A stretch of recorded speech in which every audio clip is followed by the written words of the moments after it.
Logical facts के मुअज़्ज़िज़ नाज़रीन, अस्सलामु अलैकुम। दुबई एक ऐसा कमाल का शहर है जो अपनी लग्ज़री लाइफ और कमाल के रहन सहन के लिए इंतहाई मशहूर है।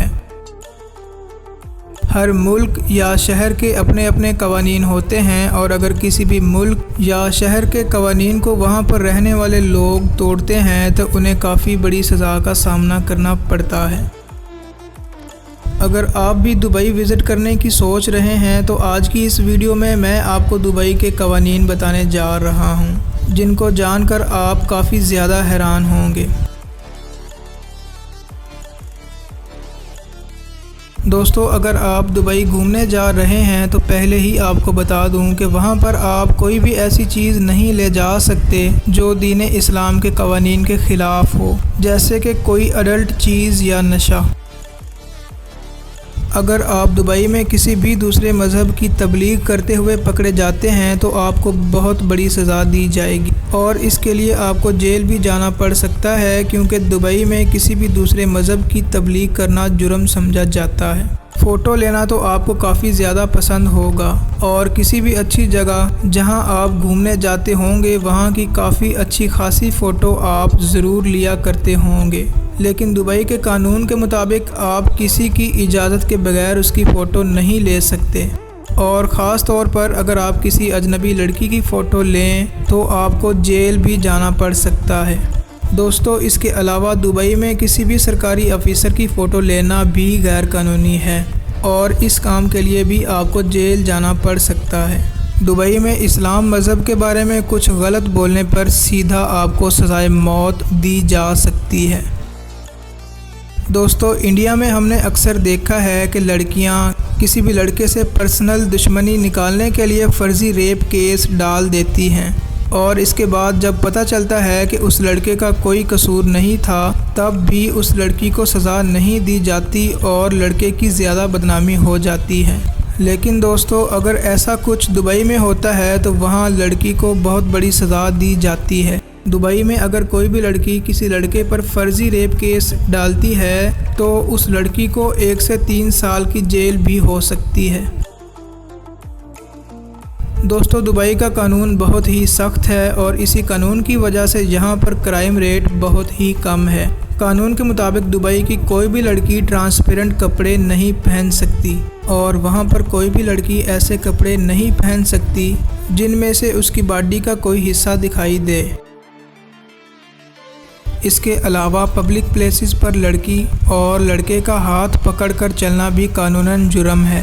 इस्लामी शहर होने की वजह से यहाँ शराब पूरी तरह से बैन है और यहाँ पर सिर्फ ख़ास होटल्स को छोड़कर किसी भी जगह शराब पीना पूरी तरह से गैर कानूनी समझा जाता है। अगर कोई इंसान यहाँ पर पब्लिक प्लेसेस पर अल्कोहल पीता है तो उसे सीधा जेल में डाल दिया जाता है। दोस्तों, यहाँ पर आपको किसी भी पब्लिक मार्केट या शॉप पर शराब बिल्कुल नहीं मिलेगी। दोस्तों, अगर दुबई में किसी लड़की की शादी हो चुकी हो और उसके बाद वो किसी और लड़के के साथ रोमांस करती है तो उसे भी मौत की सज़ा दे दी जाती है और ये तो वहाँ के कवानीन का एक बहुत बड़ा हिस्सा है। दोस्तों, इंडिया में तो बहुत सारे लोग, चाहे वो लड़का हो या लड़की, वो कई बार एक साथ ही एक अपार्टमेंट में जाते और होटल रूम शेयर करते हैं, लेकिन दुबई में किसी भी लड़की और लड़के का एक साथ होटल में रहना बिल्कुल भी अलाउ नहीं। ये बात उनके कवानीन के बिल्कुल ख़िलाफ़ है। दोस्तों, दुबई में रमज़ान में अफ्तारी से पहले कुछ भी खाना कानूनन जुर्म समझा जाता है। अकेले लड़के या लड़की का होटल में रहना भी पूरी तरह से बंद है और वहाँ पर कोई भी 18 साल से कम उम्र का लड़का हो या लड़की होटल में कभी नहीं रह सकते और अगर उनके पेरेंट्स की परमिशन हो तब ही वो होटल में अकेले रह सकते हैं। शायद आपको ये जानकर हैरानगी हो कि दुबई में किसी का भी बाएं हाथ से खाना खाना, किसी को बाएं हाथ से सामान देना, दरवाज़ा खोलना या बाएं हाथ से हाथ मिलाना पूरी तरह से जुर्म समझा जाता है।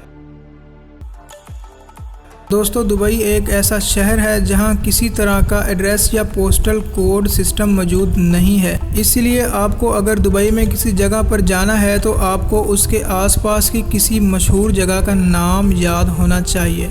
वरना आप वहां पर गुम भी हो सकते हैं। दुबई में लोगों से किसी भी किस्म का टैक्स नहीं लिया जाता और यही वजह है कि यहाँ पर रहने वाले लोग काफ़ी ज़्यादा अमीर होते हैं और इनका लाइफस्टाइल भी बहुत ज़्यादा लग्जरी होता है। दरअसल यहाँ की गवर्नमेंट के पास टैक्स लेने के दूसरे बहुत सारे ऑप्शंस होते हैं। यहाँ की गवर्नमेंट फॉरेन गैस कंपनी से और फॉरेन ऑयल कंपनी से काफ़ी ज़्यादा टैक्स लेती है और ये टैक्स 55 से 85% तक होता है। इसके अलावा दुबई में होटल्स के मालिकों से और एंटरटेनमेंट कंपनीज़ के मालिकों से भी टैक्स लिया जाता है। दोस्तों, दुबई में अल्कोहल पर भी 50% टैक्स लिया जाता है। दोस्तों, लड़का हो या लड़की, पब्लिक प्लेसेस पर उन्हें पूरे कपड़े ही पहनने पड़ते हैं। दोस्तों, लड़का हो या लड़की, पब्लिक प्लेसेस पर उन्हें पूरे कपड़े ही पहनने पड़ते हैं। और अगर हम बात करें वाटर पार्क और स्विमिंग की तो लड़कियों को अलग सूट पहनना पड़ता है। इसके अलावा दुबई में ड्रग्स पर पूरी तरह से बैन लगा हुआ है। यहाँ पर ड्रग्स इस्तेमाल करने वालों और बेचने वालों को गिरफ्त में लिया जाता है और फिर सख्त सज़ा दी जाती है। यहाँ पर कोई भी इंसान स्मोकिंग करते हुए शॉपिंग मॉल या तिजारती इदारे में नहीं जा सकता और इसके अलावा दुबई की पब्लिक प्लेसेस पर स्मोकिंग करना पूरी तरह से बैन है। आपको शायद पता होगा कि दुबई को कैमरों का शहर भी कहा जाता है और अगर किसी भी कैमरे में आए कि कोई स्मोकिंग कर रहा है तो उसे पुलिस पकड़ लेती है। दोस्तों, दुबई में अगर कोई इंसान इंटरनेट चलाते हुए भी इंटरनेट पर यहाँ की गवर्नमेंट की बुराई करता है तो उसे सज़ा दी जाती है और इसके अलावा प्रॉक्सी सर्वर को इस्तेमाल करके इंटरनेट पर मौजूद उन वेबसाइट्स को बंद कर दिया जाता है जो वहाँ की गवर्नमेंट को बिल्कुल पसंद नहीं। ये बात तो आप जानते ही होंगे कि दुबई को दुनिया के सबसे ज़्यादा साफ़ शहरों में से एक माना जाता है। अगर कोई भी यहाँ की सड़कों पर थूकता है तो उसे पुलिस की जानिब से पकड़ लिया जाता है और उसे जुर्माना भी देना पड़ता है। नाज़रीन ग्रामी, अगर आपको हमारी यह वीडियो पसंद आई हो तो इसे लाइक ज़रूर करें और चैनल को सब्सक्राइब करते हुए साथ मौजूद बेल आइकन को लाजमी से दबा दें ताकि हमारी आइंदा इसी तरह की तमाम तर वीडियोज़ के नोटिफिकेशन आपको बिला तवातर मिलते रहें।